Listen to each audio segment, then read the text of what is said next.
Hi everyone, welcome to ADEX Pixel Virtual Expo World Ocean Week 2021.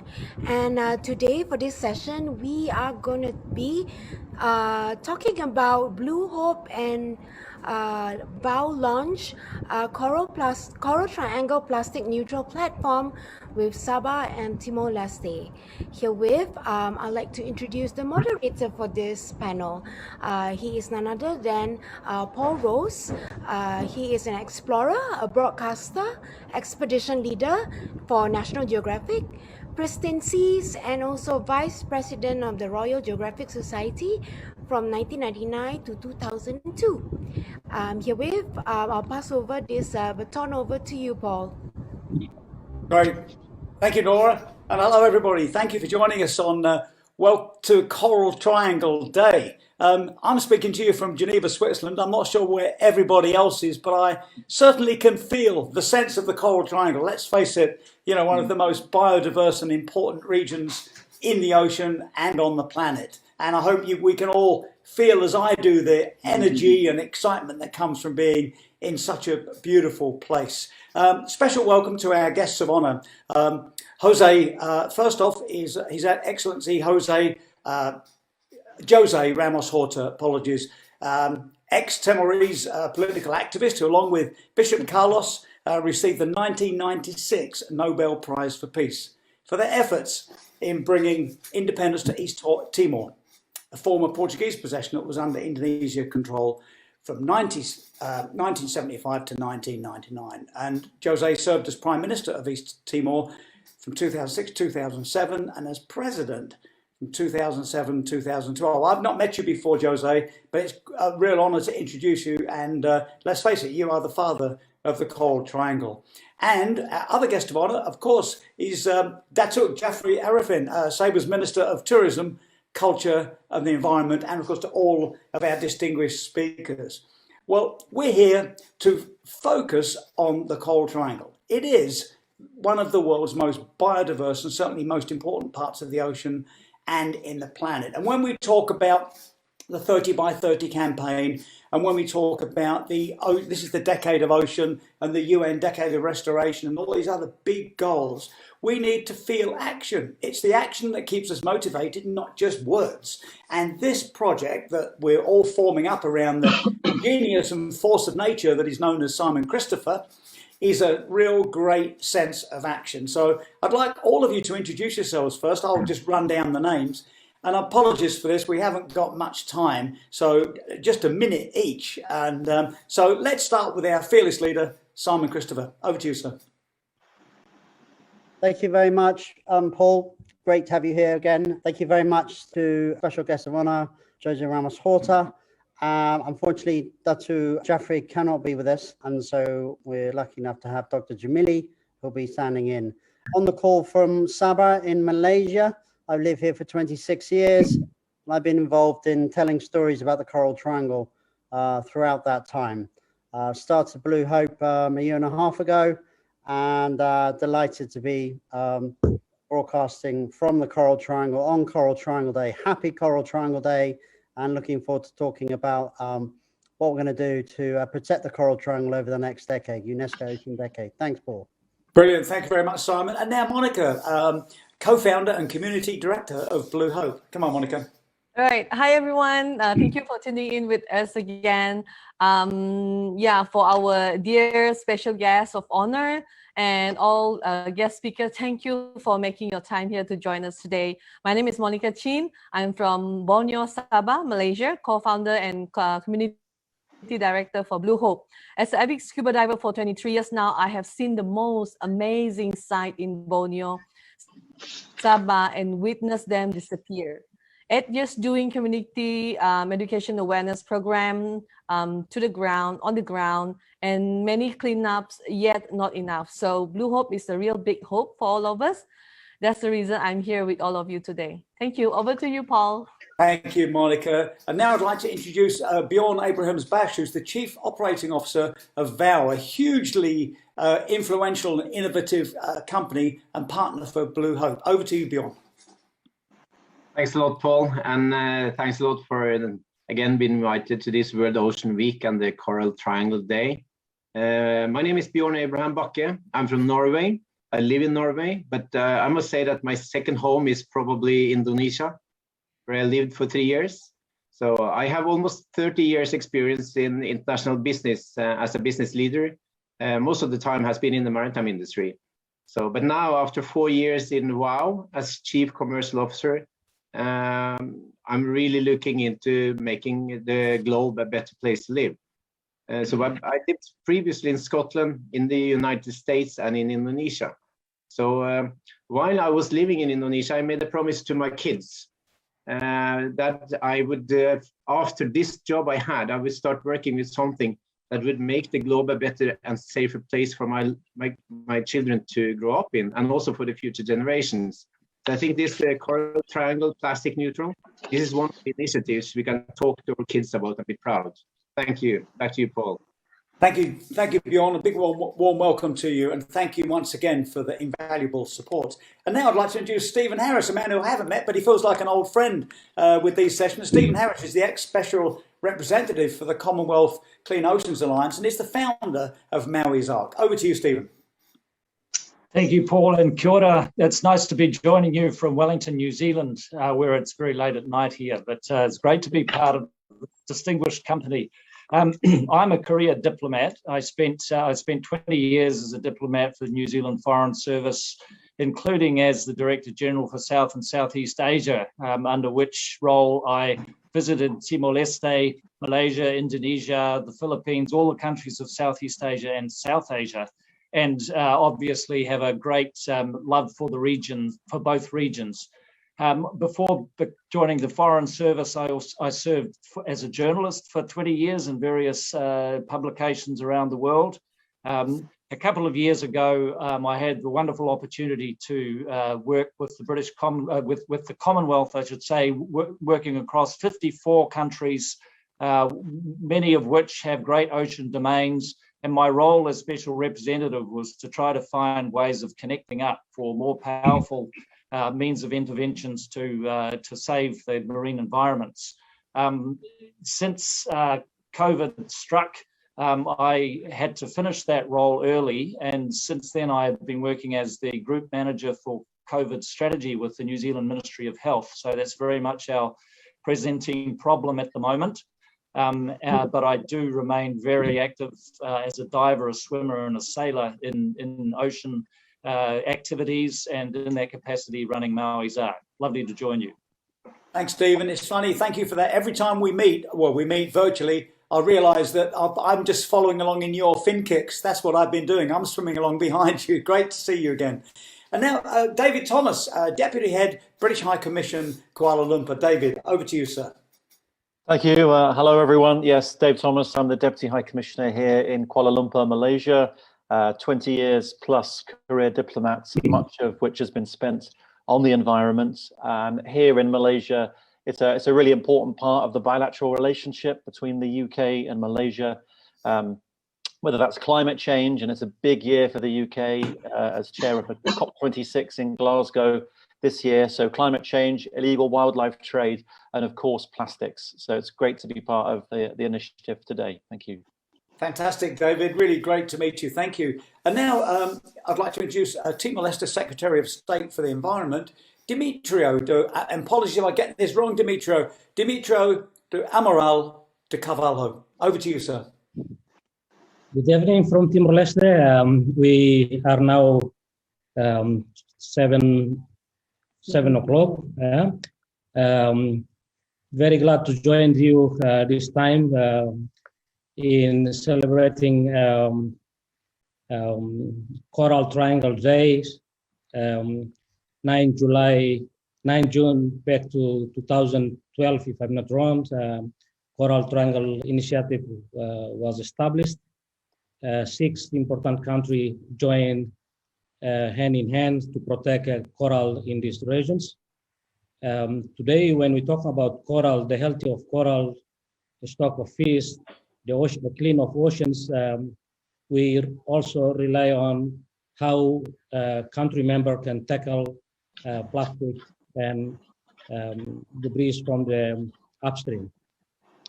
I'm very glad again to join you and willing to share some more later. Demetrio, thank you very much. It's a pleasure to meet you, and thank you for letting us be in your part of the world. It feels fantastic. Thank you, sir. Now I'd like to introduce Dr. Jamili Nais, who's the Permanent Secretary of Minister of Tourism, Culture and Environment of Sabah. Over to you, Jamil. Hi everyone, I'm Jamili Nais here. I'm here at Kota Kinabalu, and I am currently the Permanent Secretary to the Ministry of Tourism, Culture and Environment in Sabah. And my passion is nature conservation and parks and protected area management and all things World Heritage. Because currently I'm a panel member of the IUCN World Heritage Panel. And I used to be with Sabah Parks for a good 32 years. You can see my passion for protected area management. And I was Sabah Park Director for 6 years before my move here about 1.5 years ago. I'm thrilled to be part of the event this evening. Thank you. Thank you very much, Jamili. It's great to meet you. And now if I can ask Terence Lim, who's the Stop Fish Bombing Malaysia Executive Director. Over to you, Terence, please. Hi, good evening, good morning, everybody everywhere in the world. Yep, my name is Terence Lim. I'm one of the founding members of Stop Fish Bombing, the organization that uses technology to detect fish blasts. A little bit about me. My passion has been nature. Been a scuba diver for 30 plus years. Been also traveling around Borneo, enjoying nature. And I'm very honored to be in the panel today with all distinguished people. Over back to you, Paul. Thank you, Terence. Really great stuff. And I've been watching, thanks to Simon, the Stop Bombing campaign. Fantastic. Absolutely brilliant. And now it gives me great pleasure to introduce Jose Ramos Horta again to give his speech launching the Coral Triangle Plastic Neutral together with Timor-Leste Kingdom Video. This is a really key moment. I think this is a defining moment, and I'm really looking forward to this. So, Jose, over to you, sir. Thank you. It is a pleasure to join you. I have had a very hectic few days, so have not prepared for this. I have done countless Zoom conferences focusing on Myanmar, the tragedy in Myanmar, but also as far away as Colombia or Ethiopia. I'm a member of a number of international initiatives, and but also co-writing with Professor Muhammad Yunus, Nobel Peace Prize from Bangladesh, and other Nobel laureates in peace and sciences, but former world leaders like members of the Club of Madrid, which is made of more than 100 former elected presidents, prime ministers, including Gordon Brown, petitioning G7, G20 on COVID vaccine support to make COVID vaccine a common good of humanity. But after almost 1 year of campaigning, yes, there has been some generous response, but so far only 3% of the poorest countries, the poorest people in the world, have been able to receive some vaccine, while more than 80% of Europeans and North Americans have hogged the vaccines. COVID-19 also exposes the continuing extreme discrepancy between the North rich and the poor South, between the rich in the poor South and the poor in the South. So I have been consumed with that, and also trying to help my own authorities, government, to obtain additional vaccines from different sources. So my apologies if I'm not terribly eloquent to talk about the Coral Triangle. I was part of the 6 presidents. I think all of us are now former. We were in Manado for the launching of the Coral Triangle Initiative, and we all former. Of course, in the meantime, democracy being democracy, either you lose election or you run out of your constitutionally allowed time in office, so you cannot run a 3rd time, so you're out. And for this natural process, I think of all the leaders, presidents in Manado in 2012, we are all out.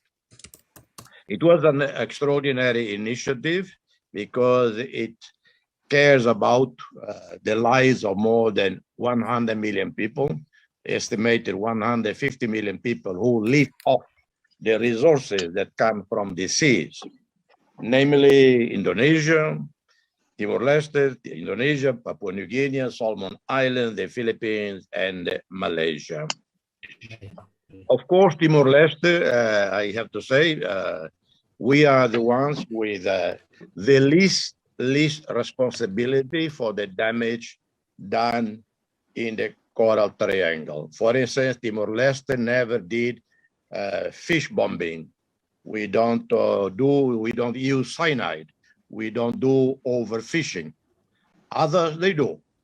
Others have done overfishing in Thailand, the Philippines, Indonesia. I don't know much about Malaysia. And but as you know, some of you Europeans, you know, few years ago, Europeans could go only like a few kilometers away from the coastal area and can fish. And now European Union vessels go all the way to the Gulf of Guinea in West Africa. I was there for almost 2 years as a special envoy of the UN Secretary General Ban Ki-moon. And I covered the whole area of West Africa. And I could see the nefarious consequences of overfishing by Russia, by Korea, by China, by Spain, and others. Having looted your own fish stock, now they are looting in West Africa.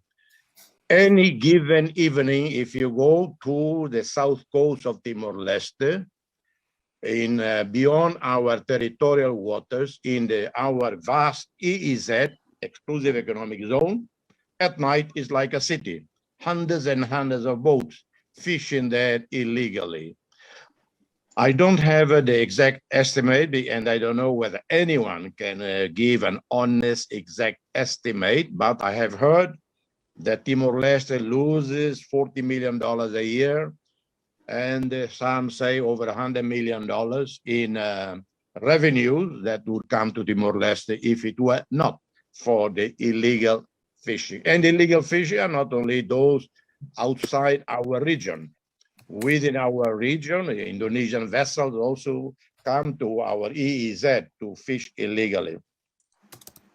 But nevertheless, having said all of that, because of our history of underdevelopment, Timor-Leste never produced plastics, we never produced chemicals, we never had too many tourists, we do not overfish ourselves.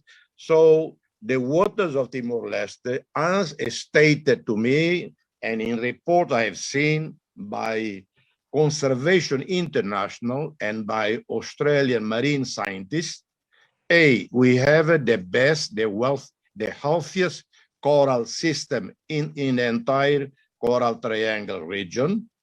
Some even say we have the healthiest coral in the entire world. And according to Conservation International, Timor-Leste has the richest biodiversity in the world.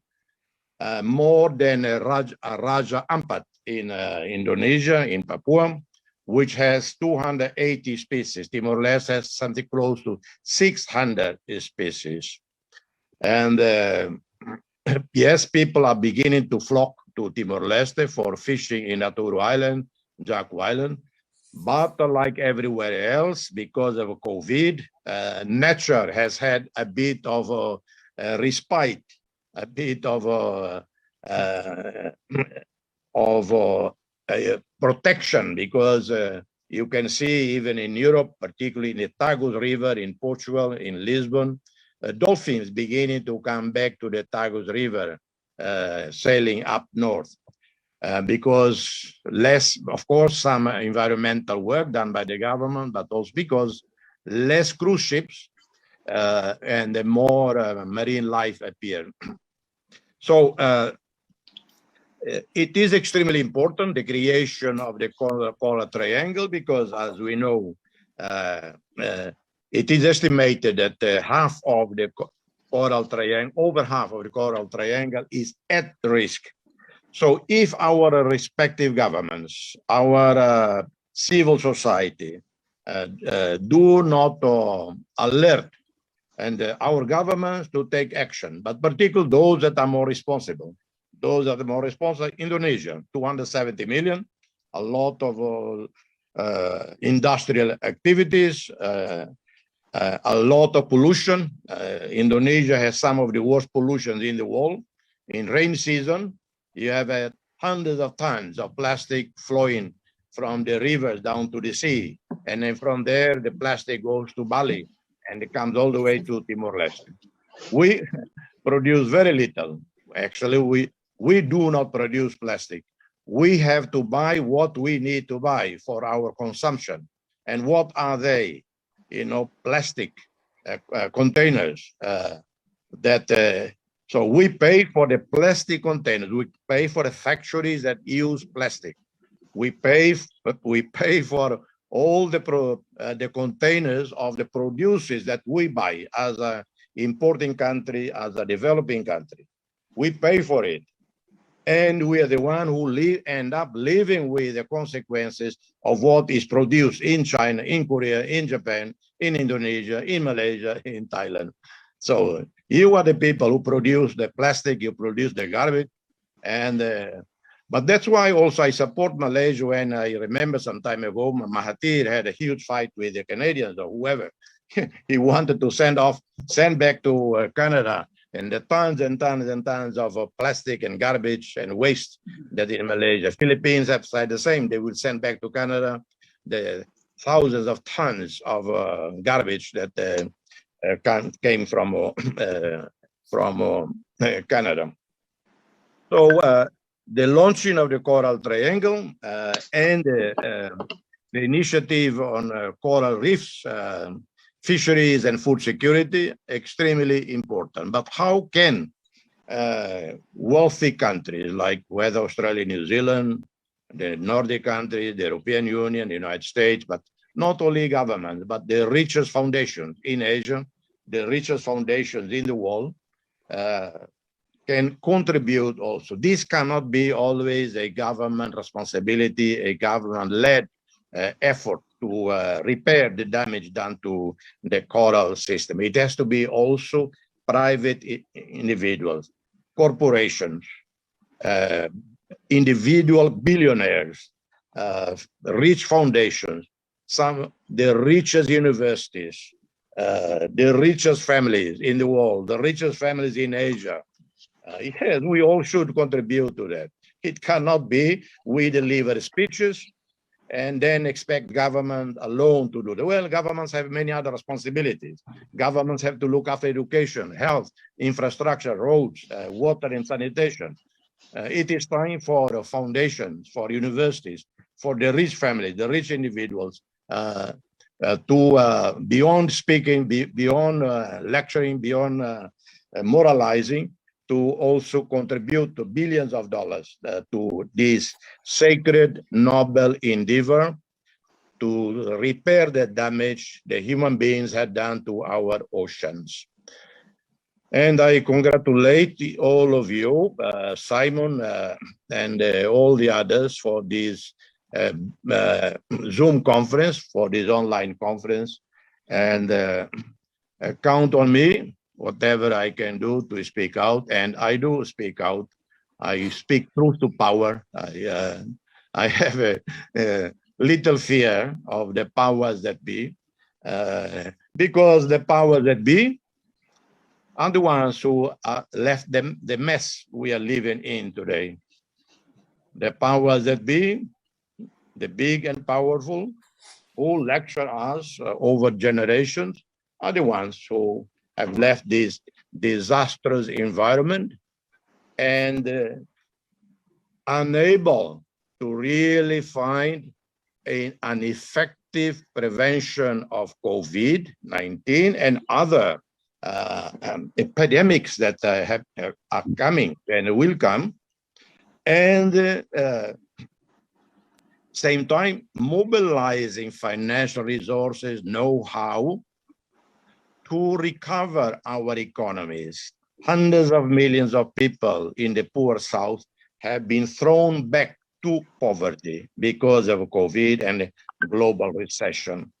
We know many have been very generous. Australia, New Zealand have been very generous. I'm talking only about those in our region, but all have to do more to save people, save lives, and at the same time to repair the damage done to our lives, to our economies.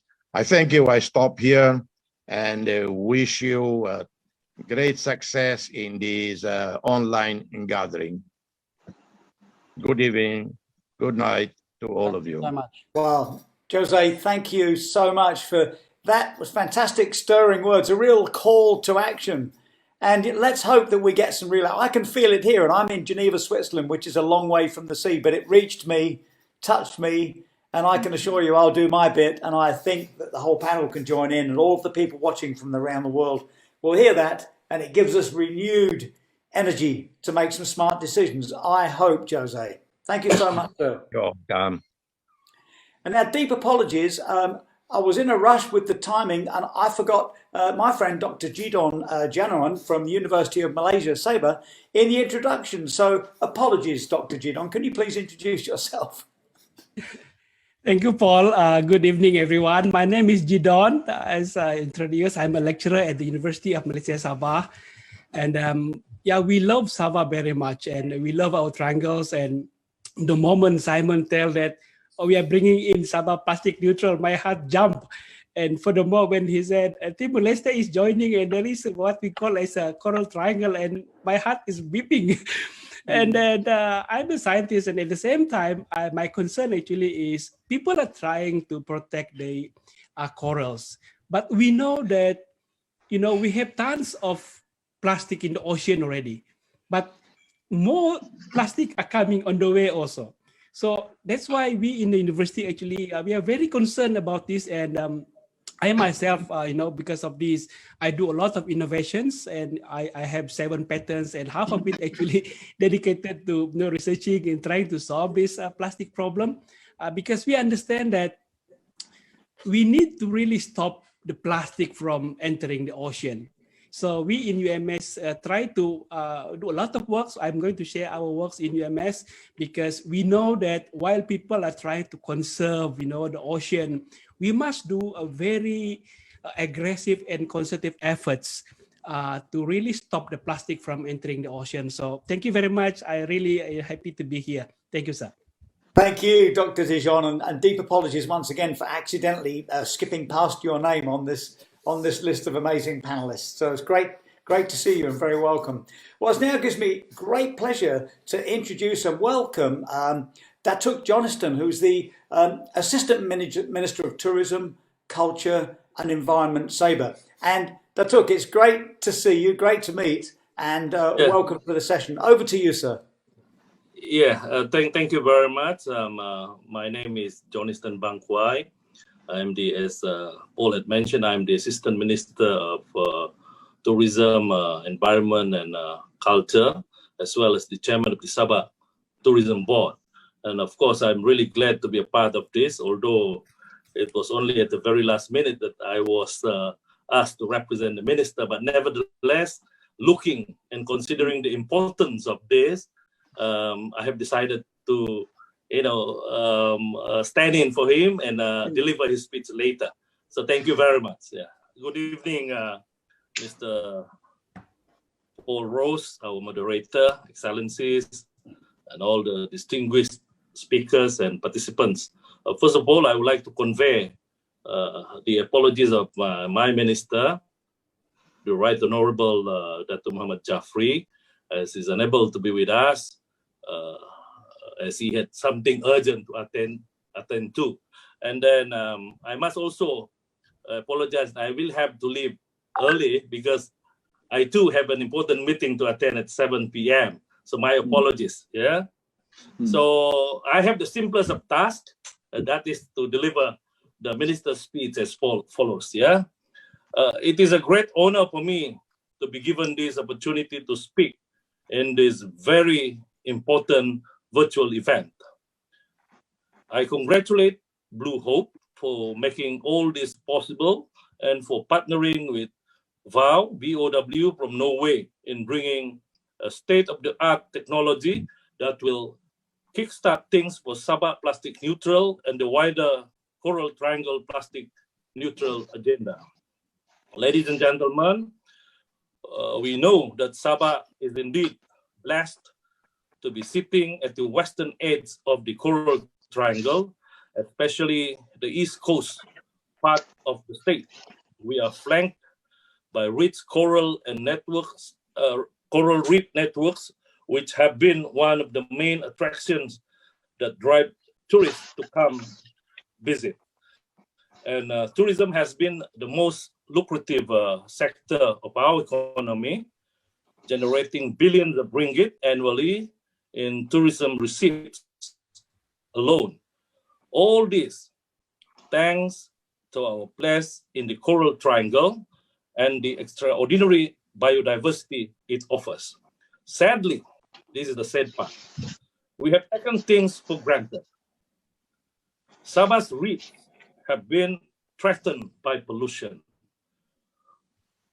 ocean acidification, and overfishing, not to mention rampant fish bombing.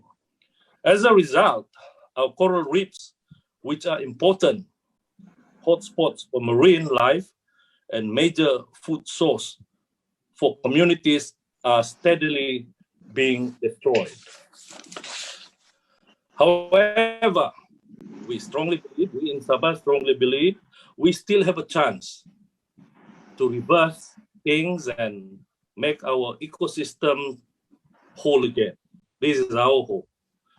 And if we act together now, that is most important. We need to act together. It is heartening to know that with Bluhope's new Coral Triangle plastic neutral platform, Sabah and Timor-Leste have a unique opportunity to be the early adopters together, where lessons learned and best practices be the template for other parts of the world to replicate. As a Sabahan, I cannot be more proud of this, knowing that my state, Sabah, is leading the charge of what will soon become a global transformation. Many thanks to Bluhope, we are now trying to set a new narrative, one that will help us to fully embrace the meaning of working with nature and not against it. I've been made to understand that Bluhope has begun to take inspired actions in Sabah and Timor-Leste, which are hoped to be expanded across the Coral Triangle and beyond. Its Water is Life project aims to bring reliable, safe, and clean drinking water to millions of school children and teachers in Sabah and Timor-Leste. It is quite scandalous that in this modern era, there are people who are still deprived of this basic need. This project is exciting because while removing children and teachers' reliance on plastic bottles, it's all set to drive important behavior change for all Sabahans at home too. The other project is Fish Bomb Free Sabah, and this is equally important, and Coral Triangle. I must say that for a very long time, our authorities have been playing cat and mouse with fish bombers with no clear solution in sight. This is largely because this poster child of destructive fishing is closely tied with people's livelihoods. With fish stocks ever dwindling unless the poorer coastal communities have alternatives, it's somewhat inevitable that they resort to using explosives to catch fish to feed their families.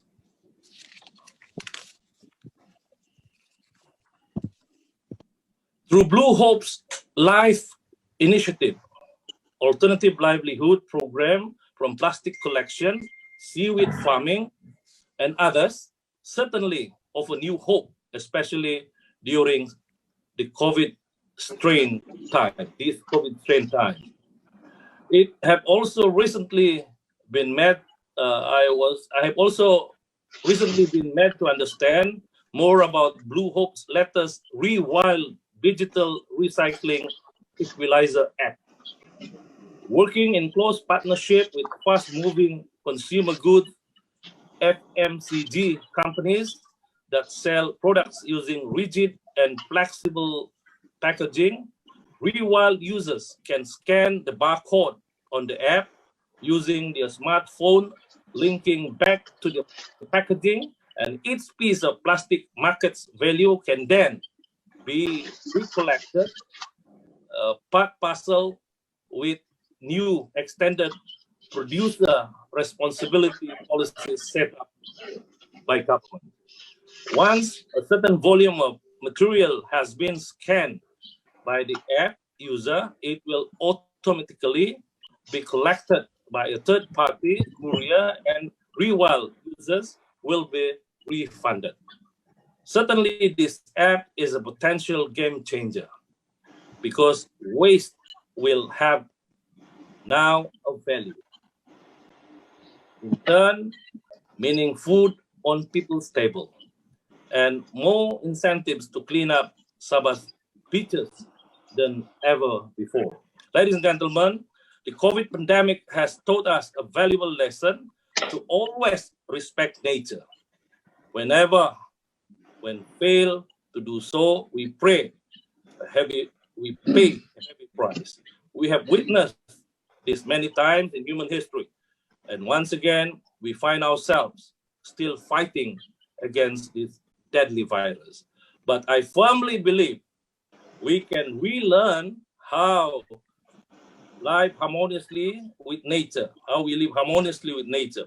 We need to understand we are not masters aside from nature, but very part and parcel indeed. We are completely reliant on it. Congratulations again to Bluhope for this inspirational new Coral Triangle plastic neutral platform between Sabah and Timor-Leste. And rest assured, you have my ministry's fullest support. And hopefully this only helps deepens our understanding, inspiring Sabahans into positive action for the rest of the world to watch, follow, and support.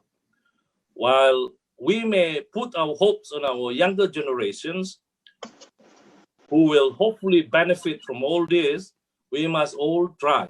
We must all try to understand this interconnected world and help them do better than their previous generation. Thank you. Bravo. Thank you very much, sir. You know, that took Jonathan a real timely and highly focused sense of leadership. Couldn't be better.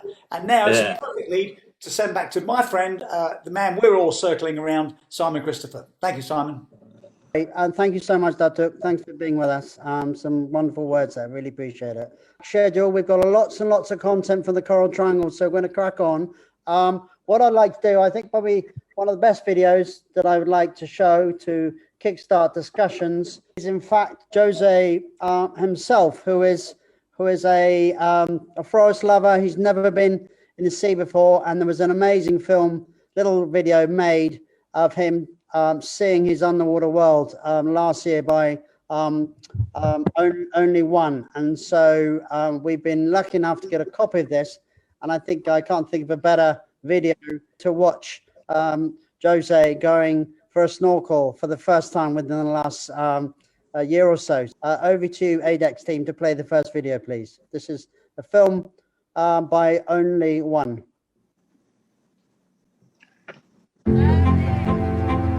My name is José Ramos Horta, former president of Timor-Leste. I was prime minister. I was foreign minister. I held several senior functions with the United Nations.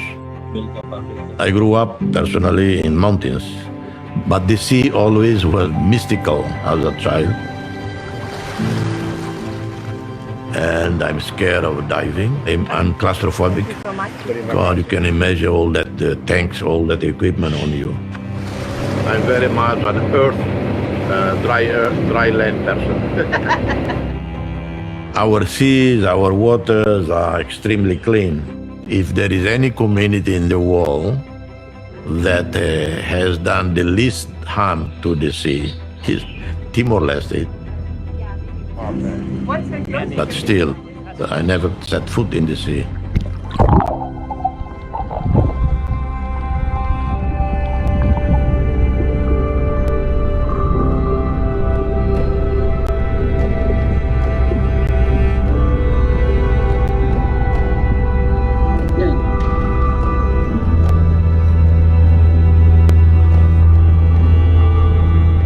Wow, it is beautiful. Ever seen anything like it? No, I never seen it. I only in videos. Only in videos. What? First time ever. I'm a mountain person. Yeah. God, it's beautiful. It is.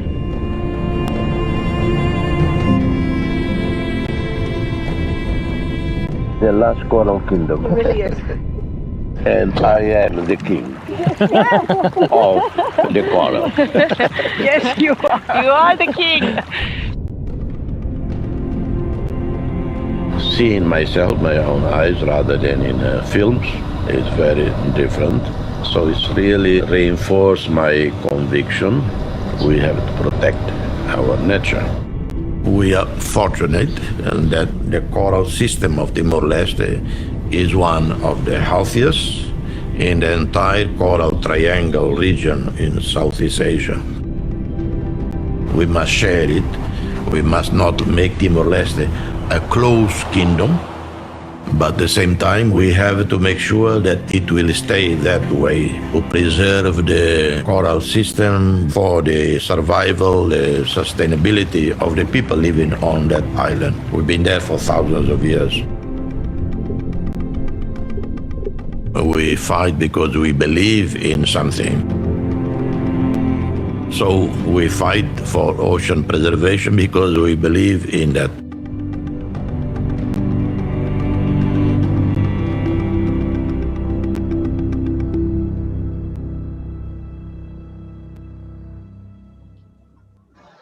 That's pretty special. Okay. Big congrats to Only One team getting Josie out in the water. And I think that's really, for me, what this is all about. It's all about bringing the underwater world into people's living rooms like never before over the ocean decade. And the next 10 years will really define life on our planet. And so to share what Jose saw is really what it's all about. And that's what Coral Triangle Plastic Neutral is about. It's connecting people with their biodiversity.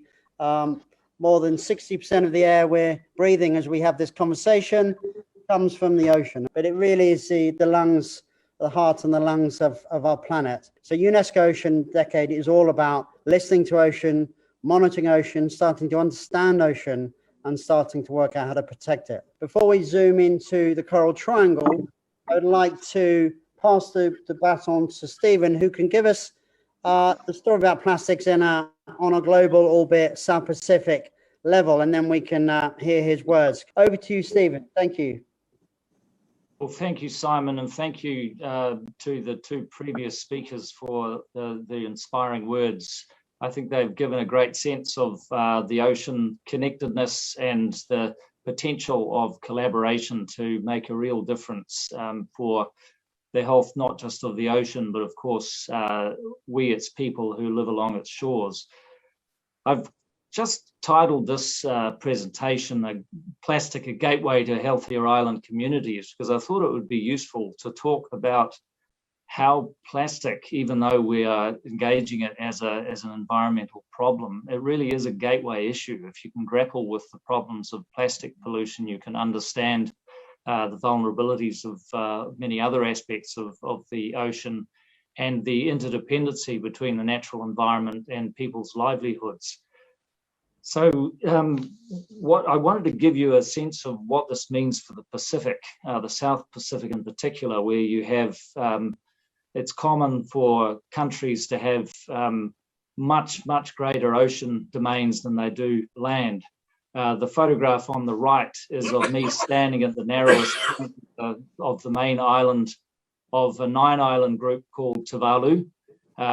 Now they have their total landmass across those 9 islands is 27 square kilometers, and their ocean domain is 1 million square kilometers. So you get a bit of a sense of how dependent they are on the ocean.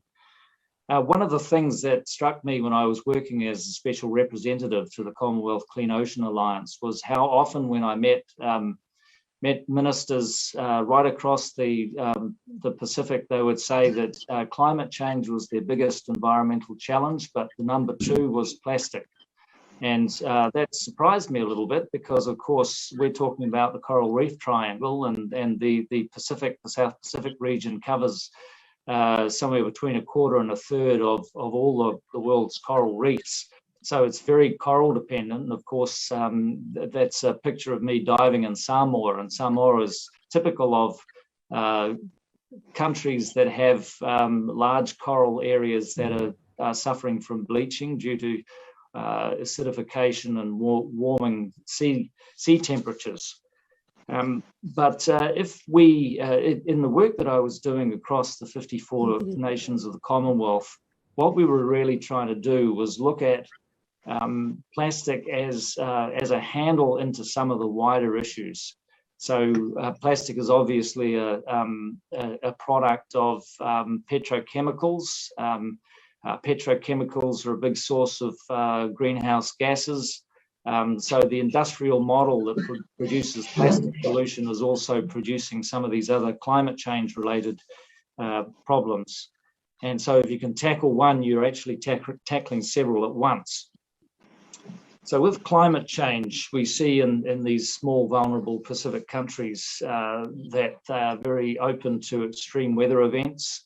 Some, like Tuvalu here, is only 1.5 meters above sea level in most places. And so when the tide comes in, for example, you can see water forming on the grass between the runways at their main airport in Funafuti. Coastal erosion is a serious problem in many of the countries, and that's why they have such a focus on mangroves and coral as part of the ecosystem that slows that process. They are very dependent on fishing, both to feed their people and for their foreign exchange earnings, and therefore, ghost gear becomes quite a problem, not just because there are a lot of fishing fleets in their waters, some of them fishing illegally, but because the loss of fishing gear causes real environmental problems as well.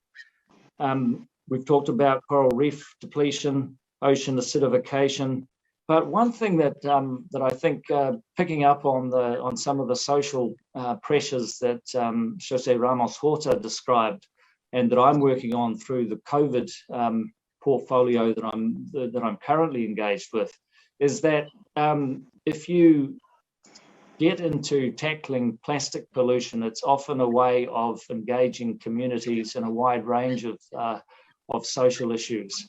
I'll give you an example. In both Fiji, which is the second biggest country in the South Pacific community, island community, with around 1 million people, and in Jamaica, another Commonwealth country, quite a bit bigger than Fiji, similar problems were described to me of how plastic pollution was particularly bad in the informal housing sector, in other words, what some people would call the slums. And they said, look, if we could get a waste collection service going in these communities, we would be able to deliver better education, better health services, better infrastructure generally. So you can see that all these things are interconnected. You're familiar, of course, with the Pacific gyres. Oh, just a couple of pictures. That's the Tuvalu's landfill on the right, and that's a picture of the shoreline in Kiribati in the northern part of the South Pacific. So if you look at where the Great Pacific garbage patches are, the three in the Pacific, you're familiar with that. And in New Zealand, we've kind of turned that spiral thinking into a solution. I was involved in a project for a year with 12 advisors to the Prime Minister's Chief Science Advisor that came up with an agenda for tackling plastic pollution. It was called Rethinking Plastics in Aotearoa, New Zealand. And most of the people on the advisory panel were scientists, but there was me as a diplomat, and there was somebody who represented business sector. And we were really trying to find practical ways of linking up across communities, business, NGOs, schools, sporting clubs, etc., to find collaborative solutions, circular economy solutions to grappling with plastic. And I think that's exactly what's at the core of some of the activities that we've been hearing about in Sabah and Timor-Leste, the sort of thing that I've been working with Simon and the Bluhope team to try and advance. So the Prime Minister launched the Rethinking Plastics agenda in December of 2020. Of course, we faced a new and urgent enemy in the form of COVID-19 within a couple of months, and that's been a preoccupation of New Zealand as it has much of the world. But that didn't stop us going ahead in New Zealand with the measures to introduce controls on plastic and collaborative methods of dealing with it. The government, when it was re-elected in September last year, appointed for the first time a Minister of Oceans and Fisheries, showing that fisheries and oceans were both an economic and an environmental issue. The Pacific itself, it calls itself the ocean continent. The ocean is its great connector. It's not seen as the great blue beyond. It's seen as being the bridge that joins the communities across the Pacific. And we as a country in the South Pacific, here's us on the left, we're obviously an island country, although bigger and more populous than most of them to the north. That's the West Island, otherwise known as Australia, off to the left. And they are also very active with us and working with the island countries to find some solutions to some of their environmental problems. So we've got a very strong link with the Pacific, and we work with them to try to enable them. They face sorts of challenges that I think have been described by others, such as a great reliance on and vulnerability to the marine environment. They tend to have very poor infrastructure. As Jose Ramos Horta said, they import all their plastic but then have nowhere to send it. So we need to find ways of both reducing the influx of plastic but also dealing with it once it's there.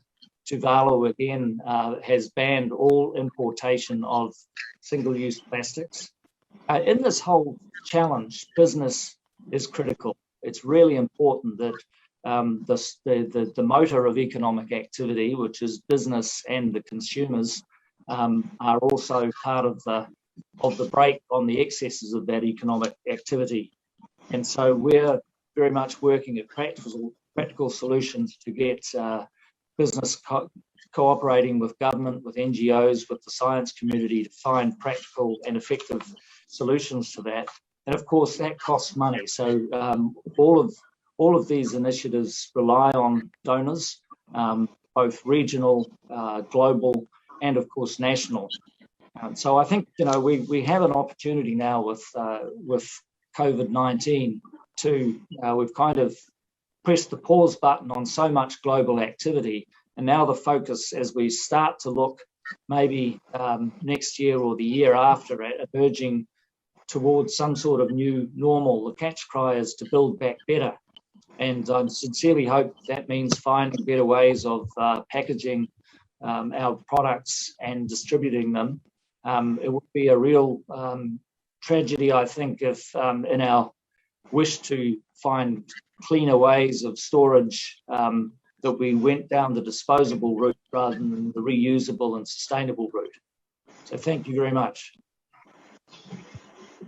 Well, Stephen, thank you again, sir. And what a great tour de force. And of course, you've encapsulated perfectly that how we, oddly enough, use plastic as the common denominator against so many global issues that we care about. And thank you very much for mentioning business, because it's now a great pleasure to reintroduce my friend Bjorn from WOW, who's going to tell us about his work and also show us a video, I hope. And just to mention everybody that Bjorn is a busy man, and after his video, he has to leave us. So come on, Bjorn, over to you, sir.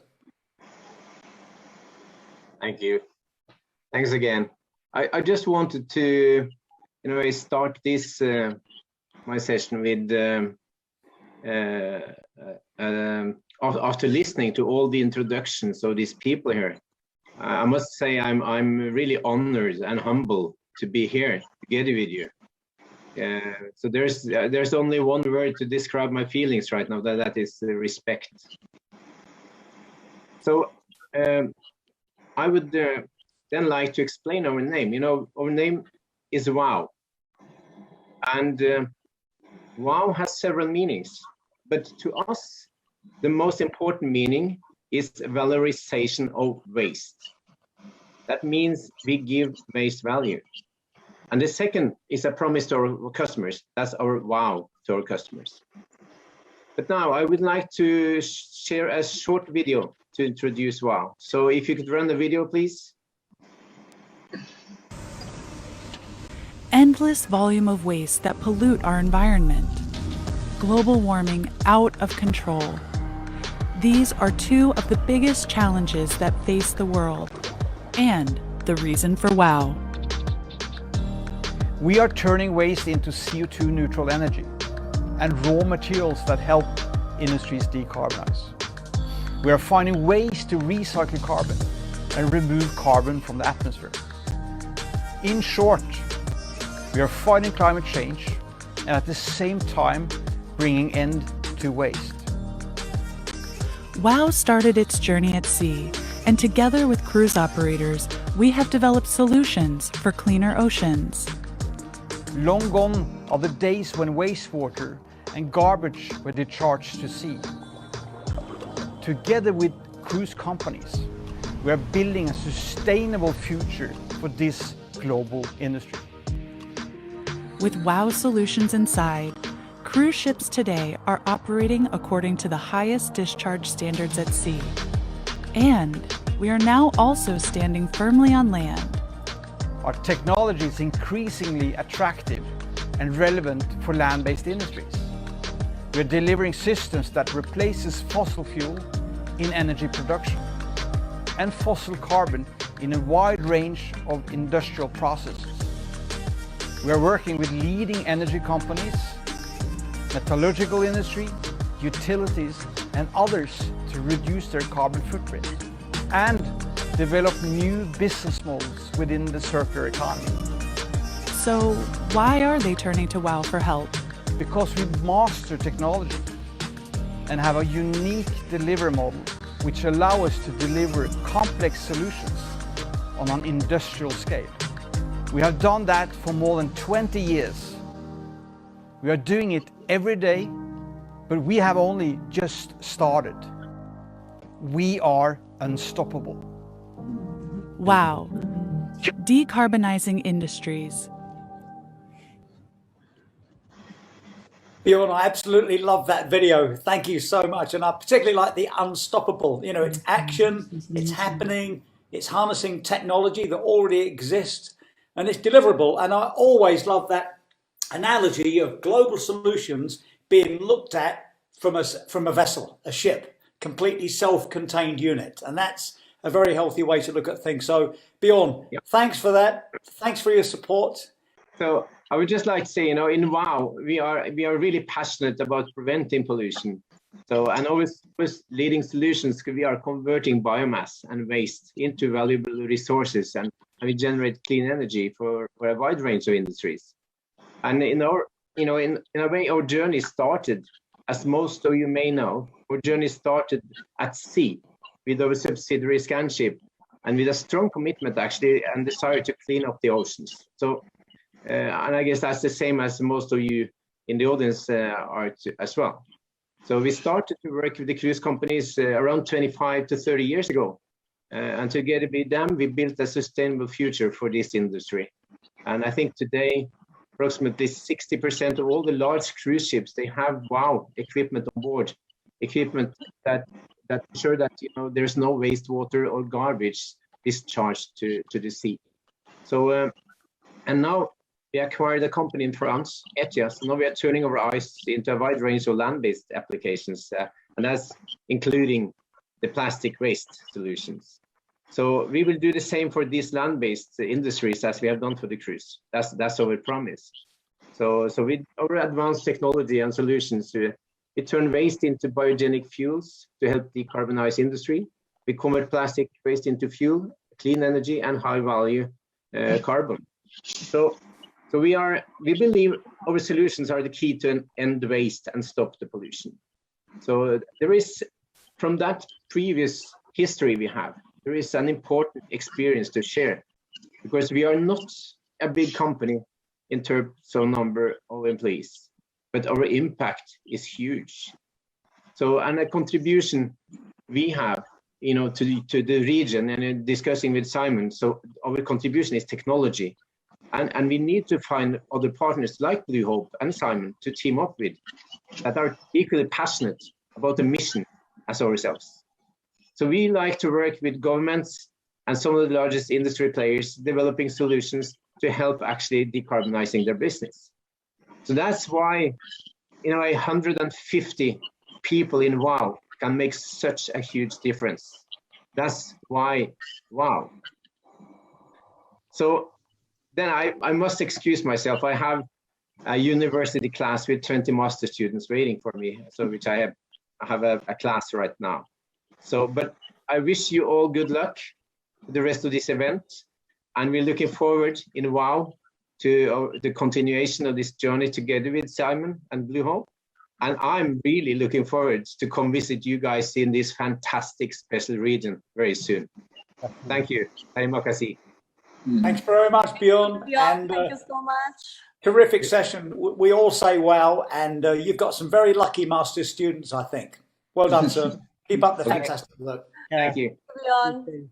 Okay. And now, if I can, I'd like to pass now to Dr. Jamili to give us some thoughts on the current situation in Sabah with respect to plastic pollution, environmental protection, MPA expansion, and Sabah Park. So over to you, please, Dr. Jamili. Thank you, Paul. Hi again. It's me, Jamili again. We in Sabah are facing the same problem regarding the ocean. I think the same as the rest of the globe. The problems, including plastic pollution, is a huge one, needless to say, and seemingly insurmountable. We know that our ocean faces multiple threats, including what we are facing in Sabah, the unsustainable and even sometimes destructive way of fishing, climate change, and we need to do something now, because it's for the sustainable livelihood of the people depending on the oceans, and also for us in Sabah for sustainable tourism. Among the approaches is the network of marine protected areas, MPAs. Over the last 50 years, we had focused on our terrestrial ecosystem in Sabah, and I'm proud to say that we have been very successful in doing so. Mount Kinabalu, the Crocker Range, and then all the other forest reserves, we have been quite successful, and close to 30% of our land area are totally protected areas. And to be exact, it is now 26.9% of our land area is under protection, totally protected areas. It is just a matter of time before we reach this magical 30% coverage. Now, the future starts now. This decade and beyond, we will focus on our marine environment. We have moved from multiple small marine protected areas, MPAs, to unified multiple use large MPAs. We started that when we exited the Tun Mustafa Marine Park in 2016. This is close to 1 million hectare. Might not be that big to some part of the world, but to us in Sabah, that's huge. To us in Malaysia, that's huge. And with some 50 islands inside, and 180 people living inside the park. So far, it has worked well. And at Sabah Parks, we are in Sabah, through the Sabah Parks, we are embarking on gazetting more large marine protected areas. We have a draft blueprint towards achieving at least 13% marine protected areas by 2025. And beyond that, we will take one step at a time. Now, this current initiative by the Bluhope, with the help from VOW of Norway, is very commendable. It's a good start as a pilot project, and this will show the theoretical premise whether they make an impact in real life. Hence, the Bluhope and KK City Hall's collaboration effort is timely, and you have all my support, our support. I am always wary of over-promising. This is because if there is an easy solution to all this problem, it would have been solved a long time ago. Hence, I would say that we are striving, aspiring to be plastic neutral in the hopefully not too distant future. I truly hope that these noble efforts will succeed. If not, we will be passing on the problem to the next generation. We may not be able to solve all the problems during our generation, during our lifetime, but we should really start now. Thank you, Paul. Wow, Jamili, bravo. Thank you so much. It's really great to get your perspective. That's exactly what we need. And you know, the best investment we can do is in the future generations, right? And when I hear you say that, I think, well, yeah, what kind of life do we want them to have? What kind of planet do we want them and expect them to inherit? So thank you so much, sir. And now we'll move smoothly on to David Thomas, who's going to, please, David, tell us about the British High Commissioner's work on plastics, the Blue Planet Hope with Plastic Oceans UK, and your plastic message for us, please, sir, would be wonderful. So, David, over to you, please. Thank you. Thanks, Paul, and hello again to everyone who's watching.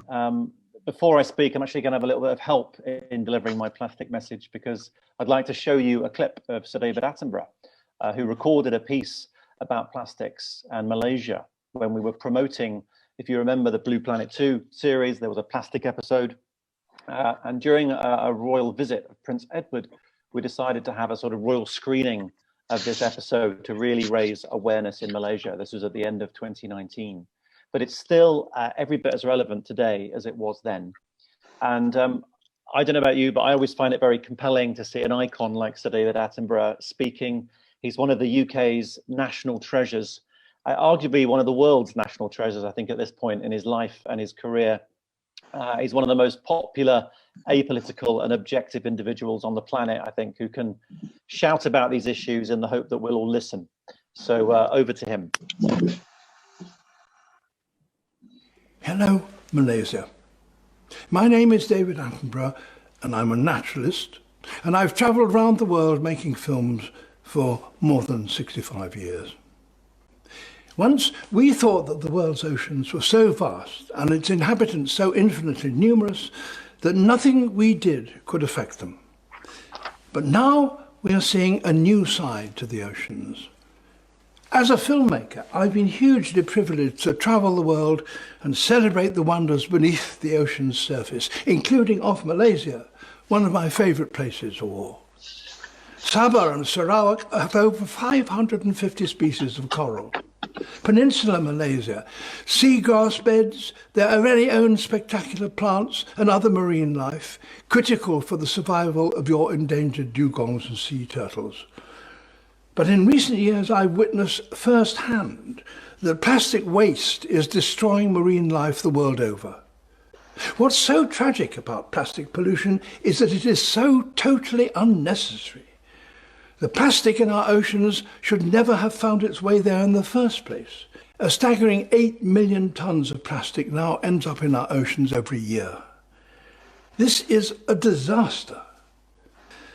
Blue Planet 2's crew saw plastic everywhere they filmed. And once it's in the sea, it stays there and it doesn't go away. But this catastrophic damage to our oceans is reversible and nature can recover if we give it a chance.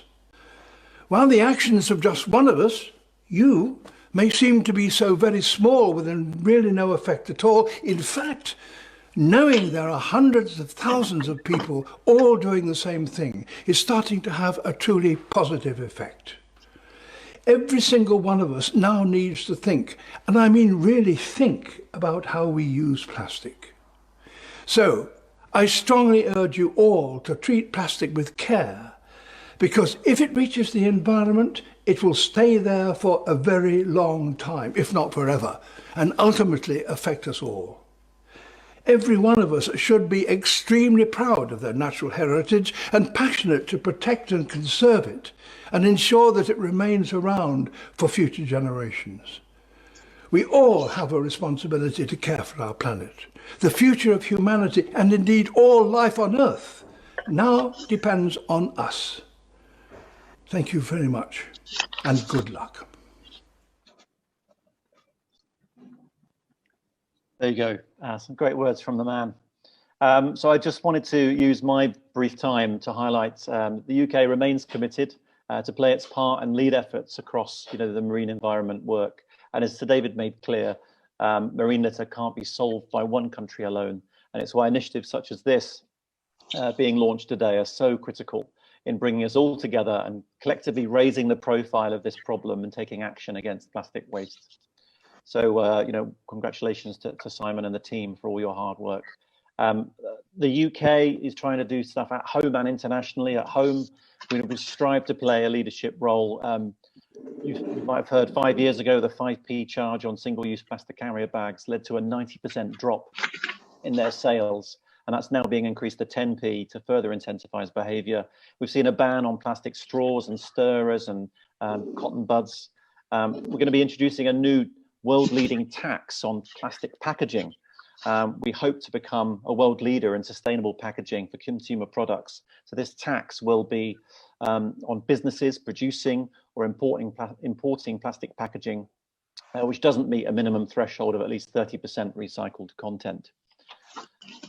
We're also striving to, lead internationally. We fund programs such as the Commonwealth Clean Oceans Alliance, the Global Plastics Actions Partnership, and we're leading the Global Ocean Alliance, now 40 countries strong, which calls for at least 30% of the global ocean to be in marine protected areas by 2030, and in fact being discussed at the G7 this week. We've just established a new £500 million Blue Planet Fund, which will be launching later this year to help protect the ocean by helping eligible countries protect their marine resources from key human-generated threats such as climate change, plastic pollution, or overfishing. And all of the UK diplomatic missions around the world are empowered to take action locally, tackling plastic pollution. And that's been a key element of the bilateral relationship, certainly between the UK and Malaysia. Raising awareness is key. I've mentioned the Blue Planet 2 promotion, but it's also been a pleasure over the last few years to work and partner with Bluhope on a succession of these webinars, as COVID has kind of obliged us to channel lots of our work online. And other partners such as Plastic Oceans UK, indeed translating a lot of their work and education materials into Bahasa Malay, Mandarin and Tamil. We've supported workshops on plastic pollution. There's a thriving partnership between the University of Malaya and the University of Warwick. And the National Research Foundation in Singapore has been partnering with UK Research and Innovation UK on a £6 million research project on pollution. So lots going on. I think someone said at the start, it can't all be words and it has to be action. And I know that Jose was talking about some of the issues around Mahathir and the plastic waste containers. Well, we decided to really grip this. And in late 2019, we actually had 42 illegal plastic waste containers that originated from the UK, which we successfully repatriated. And we thought that made a very powerful statement on that issue. And it actually helped the relationship between the UK Environment Agency and Malaysia's Department of the Environment. And there's a very thorough exchange now that goes on between them on a regular basis. So I think I'll wind up there. I'm conscious of time, but just to say thank you for inviting me. And the UK looks forward to future collaboration in helping protect the Coral Triangle. Thank you.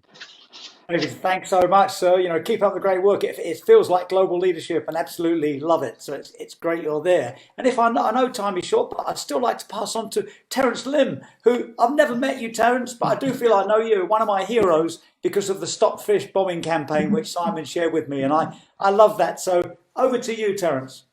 Yeah, thank you very much, Paul. It's great to be back here again with another webinar with Bluhope, partnering with Stop Fish Bombing. Our goal of fish bomb free Sabah through Sabah plastic neutral. Quick update from our last webinar. We have, with the cooperation with Sabah Park, we have installed 9 sensors in Tun Sakaran Marine Park, Semporna.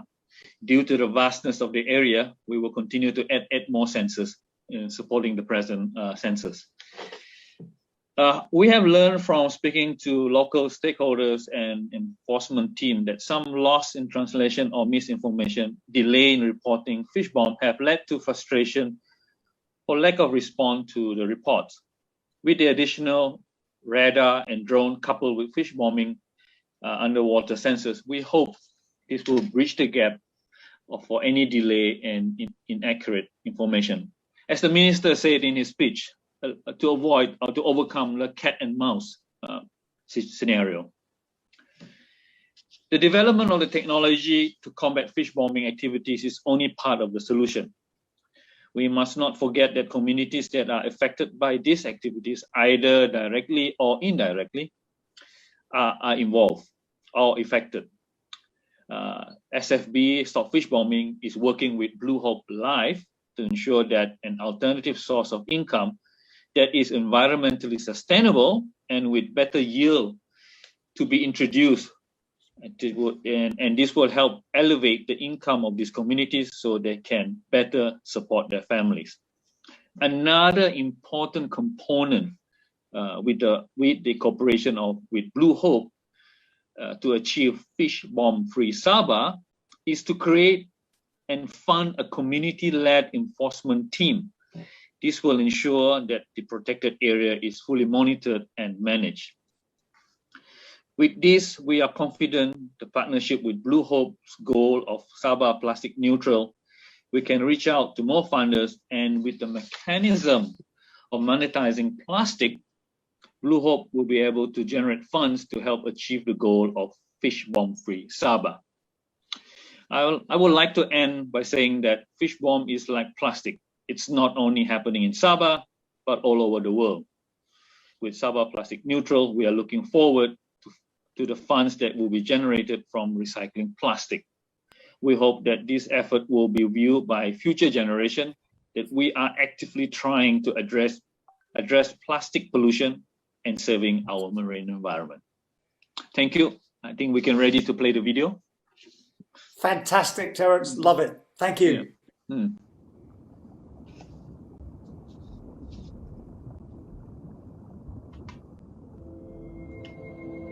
Every person on this planet has a connection with the ocean. From the water we drink to the fish stocks and unsustainable livelihoods it supports.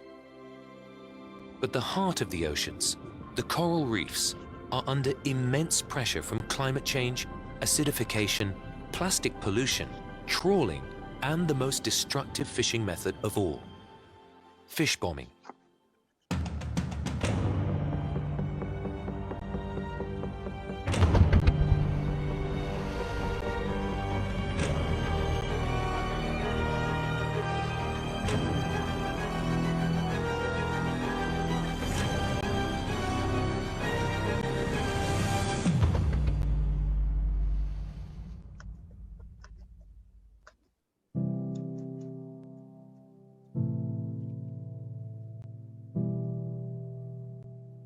Fish bombing happens throughout Southeast Asia, including the Coral Triangle, the most biodiverse underwater habitat on the planet.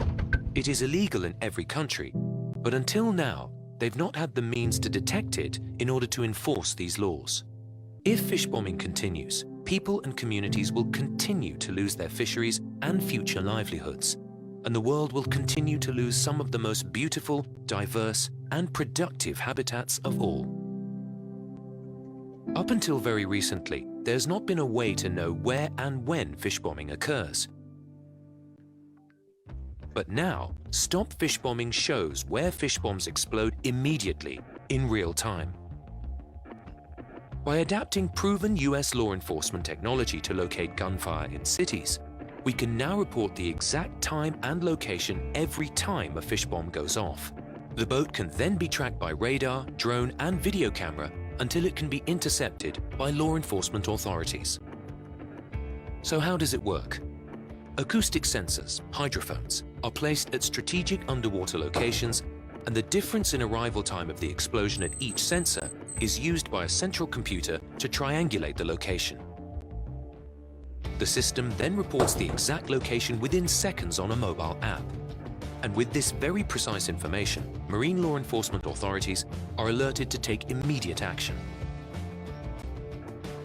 While Stop Fish Bombing's technology is now able to locate fish bombs as they happen, more funding is needed to turn prototypes into robust systems to enable effective enforcement, to provide education and alternative ways for communities to feed their families.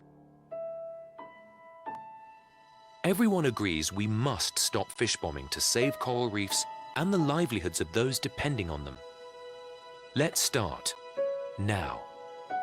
I really want to thank you for what you're doing to use your voices, use your power, show the evidence of how terrible it is to use explosives to bomb coral reefs. We're bombing our future. We call upon all our friends in the region and around the world to support us with technical assistance and funding to achieve SDGs 14, stopping illegal, unregulated and destructive fishing by 2020 in our waters.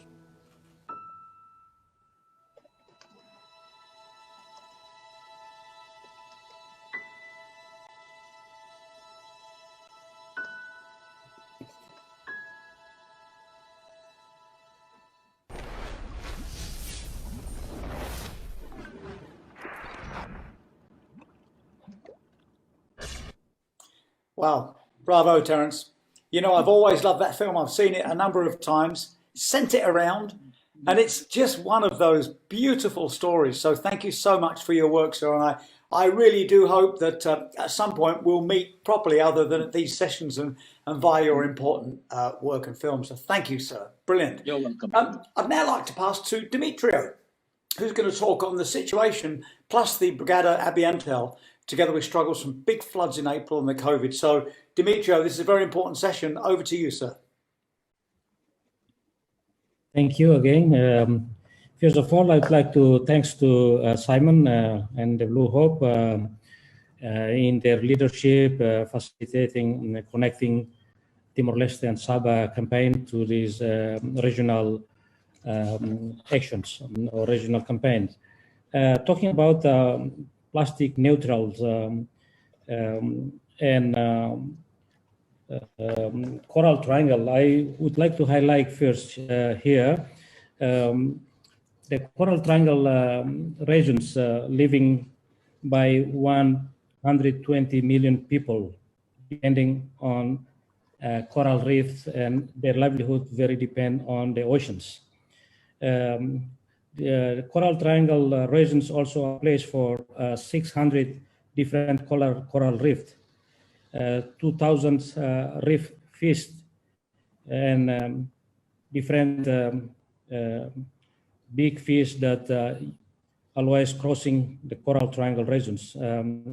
Talking about Timor-Leste, we do have more than 500 different coral reefs, about 1,000 reef fish, and also the place for blue whale to crossing every year, dolphin, dugongs, and other important species,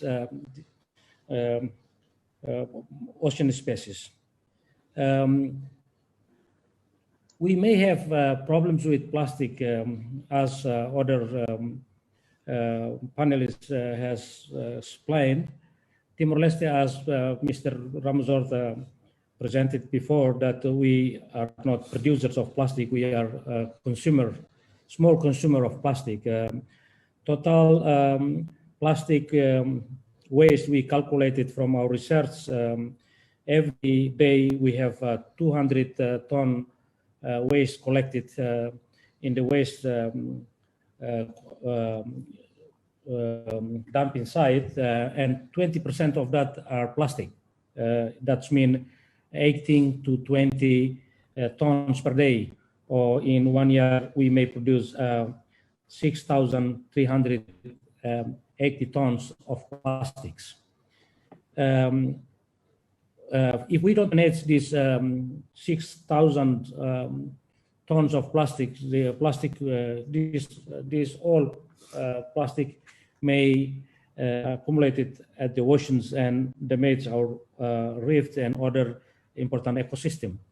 A piece of plastic we may found by a boy in the beach, maybe come from flow from Jakarta, flow from Denpasar, or maybe be far away from Manila or other town in China.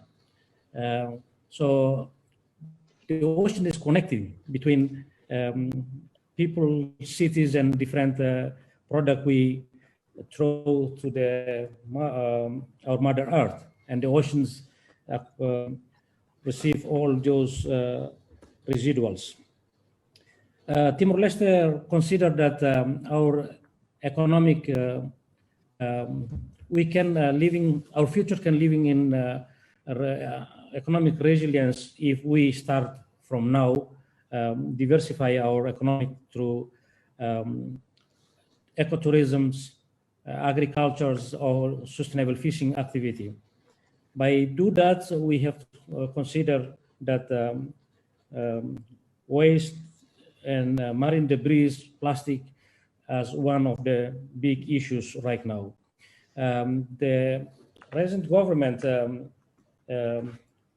since 2019, we produced a decree law to ban single-use plastic bags. And right now, I'm very happy to inform you that many of supermarkets in Dili transforming their attitude from single-use plastic bag to reuse plastic bag or other green bag. The implementation of our zero plastic policy, we have two big strategies. One is phase out. Second one is phase down, to select plastic product that we can still accommodate it or associate it with for more than 1 or 2 years. Phase out strategy, we focus on single-use plastic bag. We target by the end of this year, we can totally ban importations of single-use plastic bag. We also recruit environmental brigade to do environmental actions. A few days ago, when we celebrated International Environmental Day, and the International Environmental Day highlight a big theme, decade for ecosystem restorations, and Timor-Leste considered that we really need to do actions to restore our ecosystem. And the environmental brigade will play important role to regreening green corridor around the capital of Dili, and also do beach cleanup activity to also combat plastic waste in the city that right now living by more than 350,000 people. We believe that this any single country cannot achieve this campaign alone. So we need cooperations and we need partnership. Since 2018, I have a bilateral talk to Indonesian's environmental ministers, and we during the ocean conference in Bali, we talked that we need to develop a new platform to tackle plastics and ocean debris. And during the COP 20 in Madrid, I talked to Vice Minister, Environmental Vice Minister of from Indonesia, and we both of us agreed that a new platform to combat new platform for regional cooperation to combat plastics and waste, marine debris is very important. That's why in Equa and Bluhope campaigns, we already designated Simon to be acting on behalf of Timor-Leste for resource mobilizations and start negotiated or talk to interest party from country members belongs to Coral Triangle's initiative. We can soon establish not a new platform, but a new actions in this existing platform. Thank you. Thank you very much, Dimitrio. This was fantastic stuff. It really is wonderful to hear this leadership coming from your region, and we know that the world is going to follow. We don't have any choice. And part of that leadership is, you know, Timor-Leste is aiming to be the first plastic neutral country in the world. I mean, just even those words, you know, there's something, because particularly with all of you, it's going to happen. And this is a great cue for me to tee up David Attenborough's film, If I May. So, France, if you can run that video, please. Thank you, sir. Timor-Leste is taking big steps, leading the rest of the world towards solving its plastic waste problems. Although the smallest, newest and poorest country in the Coral Triangle, amazingly, together with blue whales and dugongs still swimming past their capital Dili, with new alternative livelihoods via a new circular plastic economy, Timor-Leste is taking a strong and courageous lead, showing the rest of the world what's possible by example. Congratulations to the government and people of Timor-Leste for aiming to become the world's first truly plastic-neutral country. Timor-Leste has my full support. I wish them the very best of luck leading the way. Thank you very much. There you go, everybody. You can't go wrong. We've got David Attenborough on side. We've got Simon in the middle. We're all revolving around. And that gives me great pleasure now to bring back Dr. Jiden, please, to tell us, you know, what's going on, this sort of centre of gravity that you are the hub of. So over to you, please, sir. Thank you. Thank you again, Paul. I am really pleased to be here when I listen to the speakers ranging from leaders, businessmen, and now I'm a academician. So I would like to present this from my perspective as an academician. I have a few slides to share. Go for it.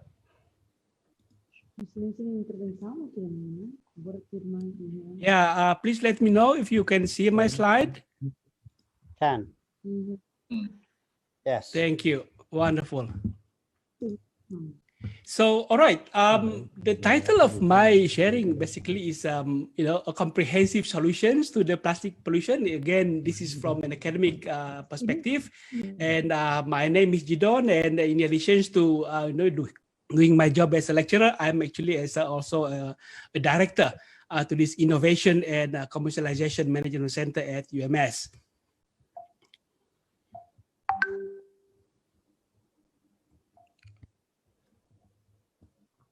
All right, so I would like to start these presentations by bringing up these very famous pictures on the internet, where it helps us to understand where actually the plastic, because in order for us to definitively tackle the plastic problem, we really need to be able to understand the exact location of these.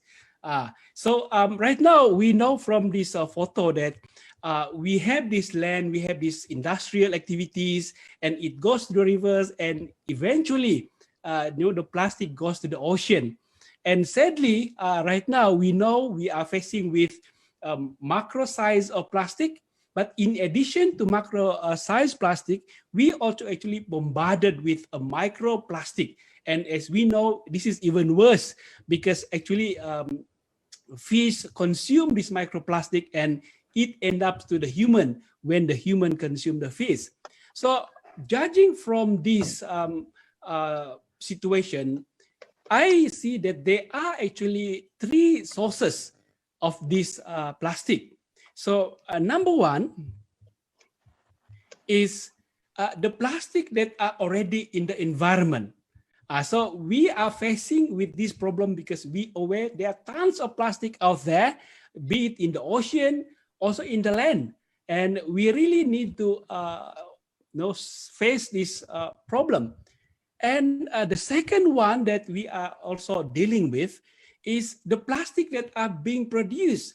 We really need to consider this because we know, even though we are successful in getting rid of the plastic, or we can collect all the plastic in the ocean, but if we cannot stop the ongoing process, eventually again our ocean will be polluted.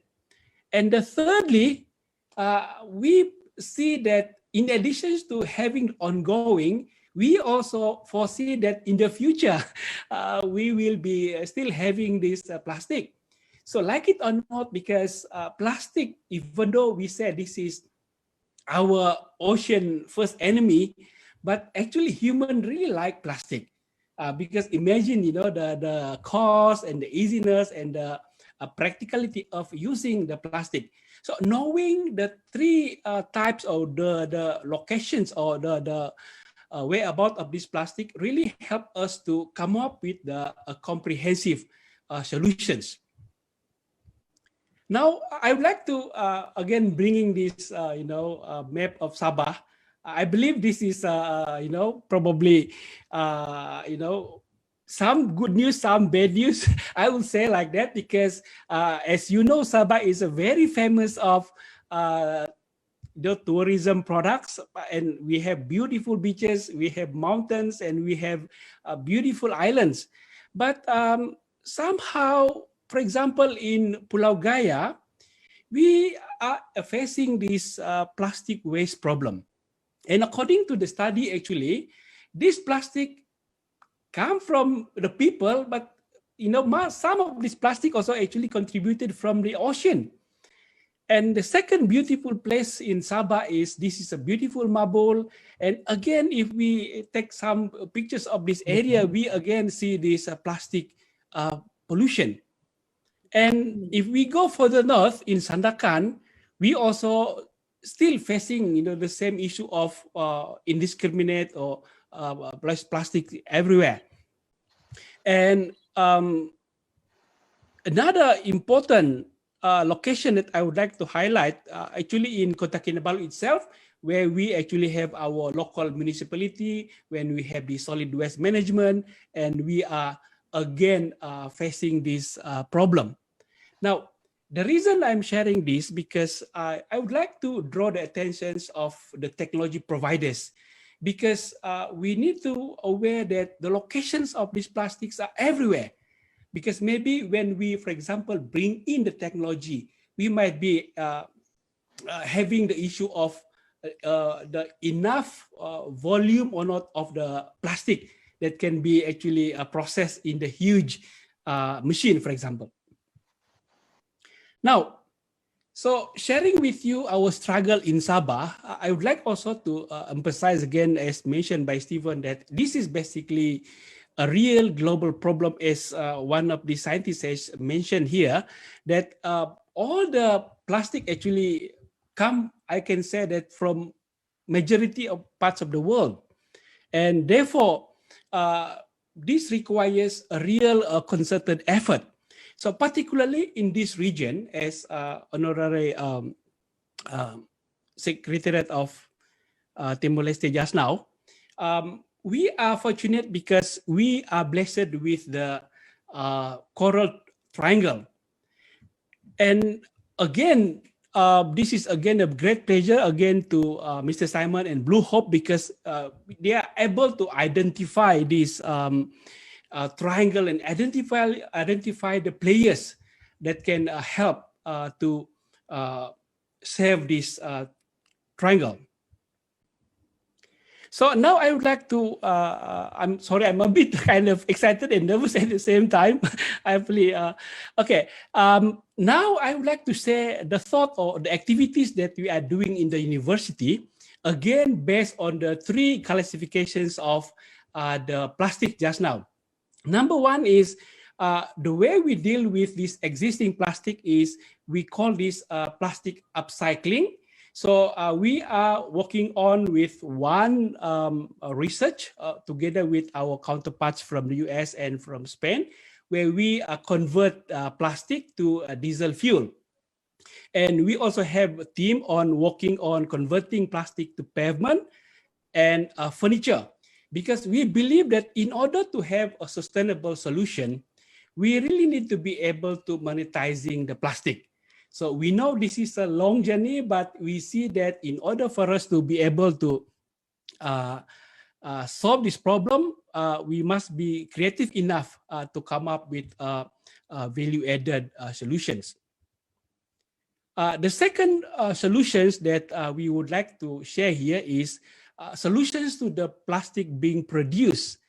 Now, we know that this is an ongoing battle for everyone. And here in UMS and in Sabah, we see that there are at least 4 areas that we can do actually to come up with this solution.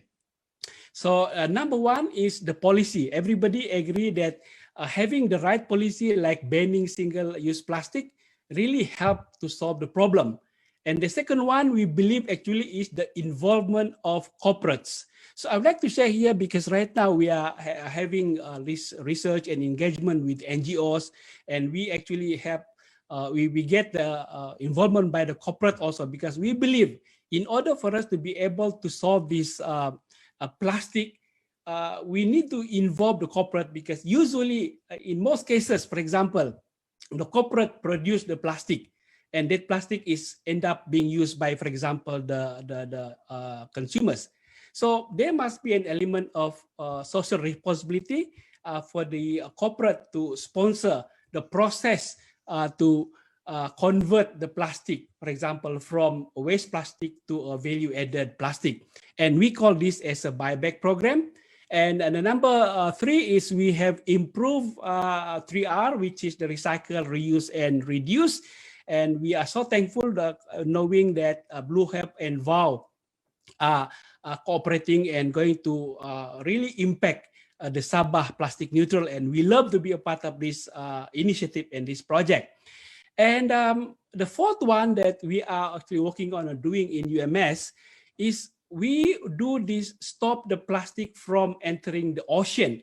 So what you see in the photo there is photo of myself. That is actually my invention. It's a prototype of a river cleaning machine. Because in Sabah, we know there are advanced machines that can clean up the ocean, but we are struggling in Sabah of continuous indiscriminate dumping of plastic in our rivers. So we are coming up with this invention in order for us to be able to capture this plastic, floating plastic, before it enters the ocean. And solutions to the future plastic, we need to do more research and development for sure. So we are working on making more biodegradable plastic, and we know everybody is working on this topic right now, but sadly, they are not fully commercialized because we understand the limitations of high price of this product. And we also are doing research on substituting plastic in order for us to really bringing down the numbers, the amount of plastic that goes to the environment. And we also working on improved technologies because we understand some technology might be working in, for example, in other modern or advanced countries, but it might not really be suitable here. Therefore, we need to do further research in this area so that this technology can be used locally. And I'm thankful to actually share the initiative or the proposal of having the collaboration in the Sabah Timor-Leste Coral Triangle. And I would like to bring up these memories where actually UMS and Timor-Leste have worked together. In this photo, you can see the former Prime Minister of Timor-Leste, His Excellency Mr. Zanana Gusmao, where UMS actually conferred him the doctorate degree back in 2014. And subsequently, Timor-Leste sends students to UMS for various disciplines. So I can see that there are at least 3 areas of collaboration, how Sabah and particularly UMS can collaborate with Timor-Leste with this Sabah Plastic Neutral. Number 1 is we can partake in capacity building, transfer of technology, as well as sharing of technology. So with that, I thank you. And I would like to end my sharing by saying this: together, everyone achieve more, which is basically team. And if we can team up together, we can come up with a stronger solutions to the plastic pollution. Thank you very much. Thank you so much, Dr. Jin. This was really a great insight, really fantastic. Thank you so much indeed. And now to begin the wrap up, I'd like to pass back to the genius and force of nature that is Simon Christopher, please.